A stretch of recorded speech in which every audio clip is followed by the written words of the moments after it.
제가 사실 영상에서 부동산 투자나 관리 이런 영상을 찍고 있는데 오늘은 좀 심각한 주제를 가져왔어요. 전세 사기가 이슈가 많이 되면서 어떻게 하면 좀 피해갈 수 있는지는 다들 알고 계실 것 같아요. 근데 이런 법규나 법률을 피해가면서 새롭게 나온 전세 사기인데 신탁 전세 사기 방법이에요. 또 새롭게 나온 전세 사기인 만큼 이번 영상을 통해서 좀 알려드리려고 하고 해결책을 좀 알려드리도록 하겠습니다. 일단 신탁에 대해서 모르고 계시는 분들이 많을 거예요. 신탁에 대해서 설명을 좀 드릴게요. 신탁은 뭐냐면 말 그대로 이제 나의 부동산을 신탁 회사에 맡기는 거예요. 담보 신탁이라는 게 있고 뭐 처분 신탁, 토지 신탁, 관리 신탁 여러 개가 있는데 신탁사가 목적을 가지고 관리나 담보나 처분이나 토지 신탁이나 하면서 일정의 수수료를 받는 거예요. 이게 은행으로 따지면은 이자를 받는 거라고 생각을 하시면 되고 신탁의 경우 약간 이자율이 은행보다는 조금 더 높다. 그렇기 때문에 신탁사가 있는 거예요. 그러면 건물주 입장에서 이 신탁을 왜 할까요? 신탁하는 이유는 여러 가지가 있어요. 내가 건물을 처음 사거나 처음 짓거나 그리고 자금이 조금 부족하거나 임차인을 좀 보호하기 위해서 사업의 안정성을 위해서 신탁을 하는 경우들이 많습니다. 예를 들어보면 제가 처음으로 토지를 매입을 해서 빌라를 하나 신축을 하려고 해요. 이제 은행에 대출을 받으려고 해요. 이 토지를 내가 얼마에 매입을 해서 이런 빌라를 지을 거고 분양을 이런 식으로 해서 수익을 남길 거니까 대출을 해주었으면 좋겠다. 근데 은행 입장에서는 되게 불안하잖아요. 아니 초보자고 할 줄 모르는 사람한테 몇십억이라는 돈을 빌려주기가 좀 부담스러우니까 근데 이 토지에 빌라를 신축하고 분양을 했을 때 어느 정도 남을 것 같아요. 사업성이 있는 거죠. 그럼 은행 입장에서는 이 초보자가 좀 불안하니까 신탁회사에서 뭐 분양을 해서 돈을 받아서 너한테 주는 걸로 하자. 그리고 이 신탁에 이자를 주면서 건물을 지어라. 그런 식으로 이제 이루어지게 되는 거예요. 만약에 초보 건축주가 전체적인 프로세스로 토지를 매입한다고 생각을 하면 물론 소유권 이전 등기는 잔금날 넘어오고 그날 바로 신탁회사한테 넘어갑니다. 뭐 실질적인 소유자는 저여도 신탁회사가 실제로 등기상의 소유주가 되어 있는 거예요. 잔금날 아예 신탁회사로 소유주가 넘어갑니다. 여기서 이제 신종 전세 사기에 문제가 발생하는데 전세 계약을 하기 위해서 부동산한테 등기부등본 좀 달라고 해서 등기부등본을 받는데 소유주가 이 신탁회사로 되어 있는 거예요. 신탁회사는 또 처음 들어보니까 부동산이나 건물주한테 물어볼 거잖아요.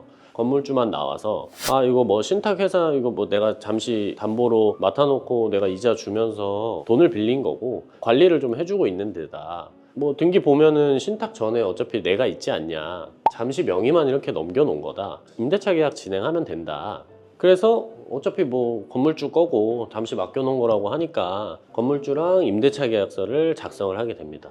자 그래서 우리가 이제 이 건물주랑 임대차 계약을 맺고 그 집에서 살고 있었어요. 근데 건물주가 이 신탁회사에 내야 될 이자를 안 내거나 아니면 우리가 이제 퇴거를 해야 돼서 건물주한테 돈을 받으려고 하는데 건물주가 이자를 안 내서 신탁회사에서 경매나 공매나 했어요. 그러면 과연 임차인은 임차 보증금을 보호를 받을 수 있냐는 거예요. 결과론적으로는 못 받아요. 주택임대차보호법을 보면 임대차 계약은 적법한 계약이어야 돼요. 이 신탁회사와 임대차 계약을 맺은 게 아니에요. 건물주랑 임대차 계약을 맺은 거기 때문에 무효입니다. 적법한 계약이 아니고 이 임차인은 지금 여기서 살고 있는 것 자체가 불법 점유가 돼버려요. 새로운 건물주가 경매를 낙찰을 받았어요. 그러면 이 임차인한테 보증금을 돌려주지 않아도 내보낼 수가 있는 거예요. 적법하지 않은 임대차 계약이기 때문에 이 임차인분은 아무런 보호를 받지 못합니다. 근데 이런 부분에 대해서 변호사분이랑 해서 소송을 진행을 해서 만약에 이겼어요. 저희가 승소를 했어요. 그래도 돈을 받을 수 있겠냐? 건물주가 돈이 없어요. 보통 이런 경우에는 이미 짜고 들어온 경우들이 많고 거의 다 바지 건물주들이 많아요. 그런 경우에는 이 임차인이 승소를 하더라도 받을 수 있는 돈 자체가 없어 버립니다. 굉장히 큰 문제고 새롭게 나오고 있는 신종 전세 사기 방법이에요. 그렇다면 이거를 예방하기 위해서는 어떤 방법이 있냐? 100% 예방할 수 있는 방법이 있어요. 자 이제 우리가 전세 임대차 계약을 맺는다고 하면 등기부등본 당연하게 보시잖아요. 일단은 첫 번째로 등기부등본에 소유자 이 신탁회사로 되어 있는 거 일단 먼저 확인을 하세요. 그리고 두 번째, 등기소에 찾아가거나 아니면 인터넷 등기소로 신청을 하면 신탁 원부라는 게 있어요. 그 신탁 원부를 발급을 받아서 이 신탁사와 건물주가 어떻게 계약이 이루어져 있고 그 계약의 뭐 채무, 실채권은 어느 정도를 갖고 있는지 일단은 확인을 하시고 이 건물을 담당하고 있는 신탁회사의 담당자가 있어요. 전화를 해보시면 됩니다. 내가 이 건물에 이러이러한 임대차 계약을 하려고 하는데 혹시 신탁회사도 인지를 하고 있냐? 인지를 하고 있으면 나한테 사전 동의서를 줄 수 있냐? 그러니까 신탁회사에서 사전 동의서를 작성해서 나한테 줄 수 있냐는 내용이에요. 줄 수 있다면 신탁회사랑 임대차 계약을 맺으면 됩니다.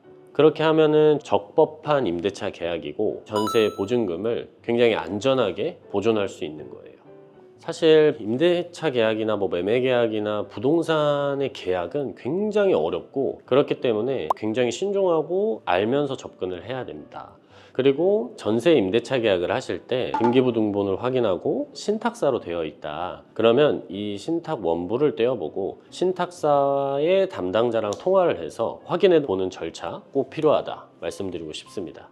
사실 저는 이런 사람들의 처벌이 굉장히 높게 강화가 됐으면 좋겠다고 생각해요. 이 선량한 시민들의 이 소중한 전 재산을 아껴야 되기 때문에 주변에서 좀 전세를 알아보고 계신 분들한테 영상을 공유해 주시면서 큰 피해를 막아주시길 바랍니다. 오늘의 영상은 여기서 마치겠고요. 빌딩이나 아니면 뭐 건물 관련해서 상담이 필요하신 분들은 언제든지 편하게 연락 주십시오. 다음엔 또 더 좋은 영상으로 찾아뵙겠습니다. 감사합니다.